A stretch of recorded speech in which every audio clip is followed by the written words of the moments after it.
मंडळी, big boss Marathi season 6 अखेर सुरू झालाय आणि पहिल्या दिवशी सांगते पूर्ण पैसा वसूल. 11 जानेवारी 2026 रोजी ग्रँड प्रीमियर झाला आणि नेहमीप्रमाणे रितेश भाऊंनी आपल्या मस्त मराठमोळ्या आणि थोड्या कडक अंदाजात शोची सुरुवात केली.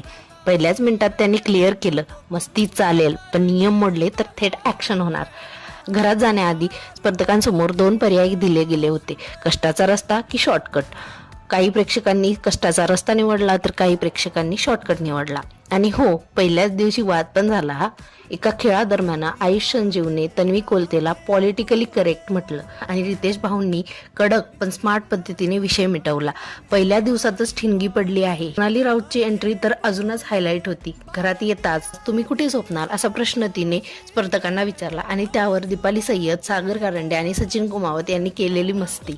यंदाची थीम भारी आहे. पहिला दिवस हा टोटल ड्रामा, कॉमेडी आणि एंटरटेनमेंटचा होता. सागर कारंडेची विनोद बुद्धी, सोनालीचा ड्रामा, पहिला वाद आणि रितेश भाऊंची दमदार होस्टिंग. हा सीझन नक्कीच रंगतदार होणार आहे, याची झलक पहिल्याच दिवशी मिळाली.